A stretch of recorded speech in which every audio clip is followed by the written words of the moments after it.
Hello, నేను doctor L Srikanth, consultant psychiatrist, స్పందన hospital, Suryaraopeta, Vijayawada. ఈరోజు నేను మీకు ఎలక్ట్రో కన్వల్సివ్ థెరపీ ఈసీటీ వాడుక భాషలో కరెంట్ ట్రీట్మెంట్ గురించి వివరిస్తాను. మానసిక సమస్యల్లో మందులు, కౌన్సిలింగ్తో పాటు కొన్ని రకాల మానసిక సమస్యలో ఈ ఎలక్ట్రో కన్వల్సివ్ థెరపీ అనేది చాలా బాగా ఉపయోగపడుతుంది. దీన్ని సెర్లిటీ అండ్ బినీ అనే సైకియాట్రిస్ట్ 1938లో కనుగొన్నారు. సాధారణంగా మానసిక సమస్యలు బ్రెయిన్లో ఉన్న రసాయనాల ఇంబ్యాలెన్స్ వల్ల కలుగుతాయి.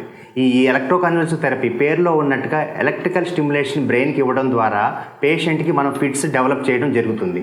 ఇలా ఈసీటీ సెషన్స్ ఇవ్వడం ద్వారా లోపల ఉన్న రసాయనాల మార్పు ఏదైతే ఉందో తిరిగి నార్మల్ స్థితికి ఏర్పడతాయి కాబట్టి పేషెంట్లో మనం మార్పుని చూడవచ్చు. దీన్ని ఎవరిలో ఇవ్వాలి, ఎవరిలో ఇవ్వకూడదు, దీని ఎన్ని రకాలు ఉన్నాయి, ఎన్నిసార్లు ఇవ్వాలి, దీనివల్ల కలిగే సైడ్ ఎఫెక్ట్స్ గురించి నేను మీకు వివరిస్తాను. సమాజంలో చాలామందికి ఈసీటీ పట్ల చాలా అపోహలు ఉన్నాయి. ఇది ఇవ్వడం ద్వారా నరాలు దెబ్బతింటాయనో లేకపోతే ఫ్యూచర్లో ఏదైనా ఇబ్బంది కలుగుతాయని చాలా రకాల అపోహలు పడతారు. కానీ అధ్యయనాలు చెప్పింది ఏంటంటే ఈ ఈసీటీ అనేది చాలా సేఫ్ అండ్ ఎఫెక్టివ్ ప్రొసీజర్. కొన్ని మానసిక సమస్యల్లో ఇది ఇవ్వటం ద్వారా చాలా మార్పు మనం గమనించవచ్చు.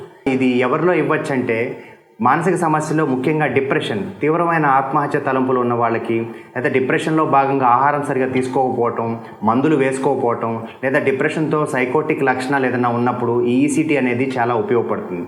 దీంతోపాటు స్కిజోఫ్రీనియా, మేనియా, కెటటోనియా అనే రకమైన మానసిక సమస్యల్లో కూడా ఇది ఉపయోగపడుతుంది. ఎప్పుడైతే పేషెంట్ బాగా ఇరిటబుల్గా, అగ్రెసివ్గా, వైలెంట్గా ఉన్నప్పుడు, లేదా ఆత్మహత్య తలంపులు ఎక్కువగా ఉన్నప్పుడు ఇది ఇవ్వడం ద్వారా మార్పు మనం వెంటనే తీసుకురావడం జరుగుతుంది. ఈ పై చెప్పిన కండిషన్సే కాకుండా కొన్ని రకాల మానసిక సమస్యల్లో కూడా ఈ ఈసీటీ చాలా ఉపయోగపడుతుంది. దీనివల్ల ఉపయోగం ఏంటంటే జనరల్గా పేషెంట్ ఏదైనా ఇబ్బందితో తీసుకొచ్చినప్పుడు మందులతో మార్పు వస్తుంది, కానీ కొంత టైం పడుతుంది. కాబట్టి ఈ లోపల పేషెంట్ తాలూకా ఇబ్బందిని, వాళ్ళ కుటుంబ సభ్యులు పడే ఇబ్బందిని మనం ఈ ఈసీటీ ఇవ్వడం ద్వారా కొంచెం పేషెంట్లో మార్పుని త్వరగా తీసుకురావడం జరుగుతుంది. ఇది ఎవరిలో ఇవ్వకూడదు. Contra indication, absolute Contra indications, relative Contra indications అని ఉంటాయి. అబ్సల్యూట్ కాంట్రా ఇండికేషన్ అంటే బ్రెయిన్లో ఏదైనా ట్యూమర్ కానీ, క్యాన్సర్ కణాలు కానీ ఏదైనా ఉన్నప్పుడు ఇది ఇవ్వడం జరగదు. రిలేటివ్ కాంట్రా ఇండికేషన్ వచ్చేటప్పటికి తీవ్రమైన ఊపిరితిత్తుల సమస్య ఉన్నప్పుడు, లేదా రీసెంట్గా ఏదైనా కార్డియాక్ అరెస్ట్ 1-2 వారాల లోపల వచ్చినప్పుడు ఇవ్వకూడదు, లేదా severe uncontrolled hyper tension, blood pressure control కానప్పుడు ఇవ్వకూడదు. ఇది ఎలా ఇస్తారు, టైప్స్ ఏంటి అనే దాని గురించి నేను మీకు వివరిస్తాను. ఈసీటీ కనుగొన్న మొదట్లో డైరెక్ట్ ఈసీటీ ఇచ్చేవాళ్ళు. డైరెక్ట్ ఈసీటీ అంటే పేషెంట్కి మత్తు ఇంజెక్షన్ ఇవ్వకుండా, మజిల్ రిలాక్సెంట్ ఇవ్వకుండా, మత్తు డాక్టర్ గారు లేకుండా బ్రెయిన్కి ఎలక్ట్రికల్ స్టిమ్యులేషన్ డైరెక్ట్గా ఇచ్చేసేవారు. తర్వాత వాడుకలోకి మాడిఫైడ్ ఈసీటీ అనేది వచ్చింది. దీనివల్ల పేషెంట్ మత్తు డాక్టర్ గారి పర్యవేక్షణలో మత్తు ఇంజెక్షన్ ఇచ్చి, మజిల్ రిలాక్సెంట్ ఇచ్చినాక, పేషెంట్ సెడేషన్కి వచ్చినాక అప్పుడు ఎలక్ట్రికల్ స్టిమ్యులేషన్ ఇవ్వడం జరుగుతుంది. ఈ ఎలక్ట్రికల్ స్టిమ్యులేషన్ ఇచ్చిన తర్వాత పేషెంట్కి ఫిట్స్ డెవలప్ అవుతాయి. అది ఒక 20 నుంచి 25 సెకండ్ల పాటు వచ్చినట్టయితే ఎడిక్వేట్ సీజర్ వచ్చినట్టు, ట్రీట్మెంట్ మంచిగా జరిగినట్టు అనిపిస్తుంది. దాంతోపాటు యూజువల్గా ఏంటంటే ఈసీటీ ట్రీట్మెంట్ ఇచ్చినాక పేషెంట్ ఒక 2-3 గంటల తర్వాత లెగుస్తారు. కొంతమంది ముందే లేచినా కూడా కొంచెం కన్ఫ్యూజన్లోకి వెళ్ళవచ్చు. ఈ ఈసీటీ ట్రీట్మెంట్ సెషన్ ఇచ్చిన తర్వాత పేషెంట్ తాలూకు అటెండెన్స్కి ఒక 2-3 గంటలు నోటి గుండా ఏం పెట్టవద్దని చెప్తాము. 2-3 గంటలు అయిన తర్వాత వాటర్ ఏదైనా తాగించిన తర్వాత ఫుడ్ ఏదైనా పెట్టమని చెప్తాము.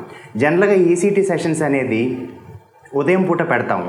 ఈ ఈసీటీ సెషన్స్ పెట్టేటట్టయితే ఒక 6 గంటలు ఇచ్చే ఒక 6 గంటల ముందర ఖాళీ కడుపుతో ఉండవాలని చెప్తాం. అంటే నోటి గుండా ఏమన్నా వాటర్ కానీ, ఆహారం కానీ ఏం తీసుకోకుండా ఒక 6 అవర్స్ ఉన్న తర్వాత ఈసీటీ అనేది పెడతాము.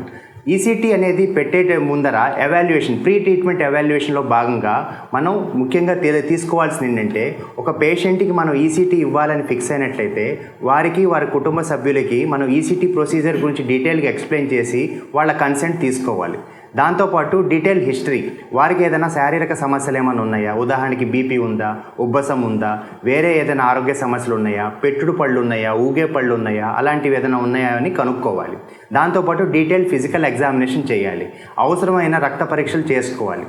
నిందాకన్నట్టు బ్రెయిన్ ట్యూమర్స్ కానీ, బ్రెయిన్లో ఏదైనా ఇబ్బంది ఏదైనా ఉన్నప్పుడు ఇవ్వకూడదు. కాబట్టి సిటీ స్కాన్ బ్రెయిన్ తీసుకొని, దాంతోపాటు కార్డియాక్ ఫిట్నెస్ కోసం కార్డియాక్ చెకప్ చేసి ఫిట్నెస్ ఉందని తెలుసుకున్నట్టయితే మనం ఈసీటీ ఇవ్వచ్చు.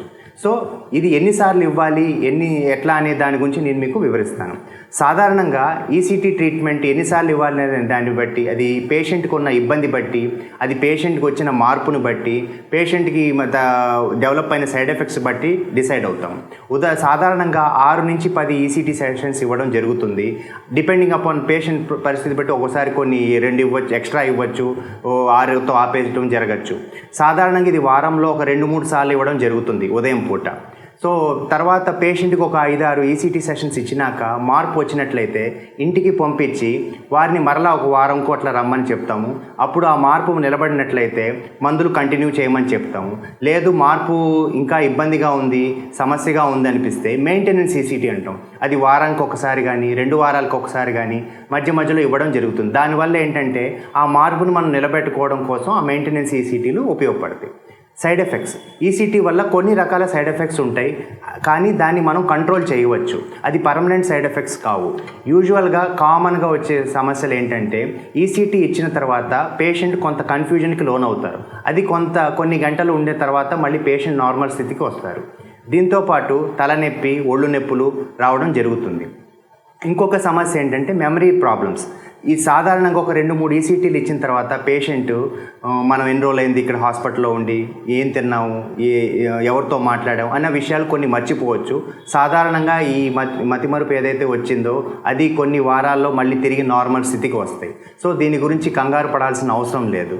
సో ఇది చివరగా వచ్చేటప్పటికి ఈ ఈసీటీ అనేది చాలా సేఫ్ అండ్ ఎఫెక్టివ్ ప్రొసీజర్. ఇది డాక్టర్ సూచన మేరకు పేషెంట్కి ఇప్పించినట్లయితే మార్పు మనం త్వరగా తీసుకురావడం జరుగుద్ది. ఆ ఈసీటీ సెషన్స్ తర్వాత వచ్చిన మార్పుని మనం నిలబెట్టుకోవడానికి మందులు కంటిన్యూ చేయాలి. అది డాక్టర్ సజెస్ట్ చేసినట్టు కంటిన్యూ చేయడం జరుగుతుంది. తర్వాత ఫాలోఅప్లో మనం చూసుకున్నట్లయితే వాళ్ళు మార్పు ఉందా లేదా, మార్పు నిలబడిందా లేదా అన్న దాన్ని బట్టి మందులు కంటిన్యూ చేయటమా లేదా మధ్యలో మెయింటెనెన్స్ ఈసీటీ లేదని ఇవ్వడం అనేది మనం వచ్చిన పేషెంట్ కండిషన్ బట్టి డిసైడ్ అవుతాం. మెంటల్ హెల్త్ యాక్ట్ 2017 ఈ ఈసీటీ గురించి కొన్ని సవరణలు చేసినాయి. మెంటల్ హెల్త్ యాక్ట్ 2017 ప్రకారం ఈసీటీ అనేది 18 ఏళ్ల పైబడిన వాళ్ళలో పెట్టాలని సజెస్ట్ చేసింది. ఇది ఎమర్జెన్సీ ట్రీట్మెంట్లో భాగంగా ఇవ్వద్దు అని సజెస్ట్ చేసింది. మైనర్స్లో అయితే ఈసీటీ పెట్టాలనుకుంటే వాళ్ళ తాలూకా గార్డియన్ కానీ, నామినేటెడ్ రిప్రజెంటేటివ్ కానీ వాళ్ళ కన్సెంట్ తీసుకోవాలని, లేదా మెంటల్ హెల్త్ బోర్డ్కి అప్లై చేసి వాళ్ళ పర్మిషన్ తీసుకున్నాకే పెట్టమని సజెస్ట్ చేసింది. సో ఇది ఈసీటీ గురించి.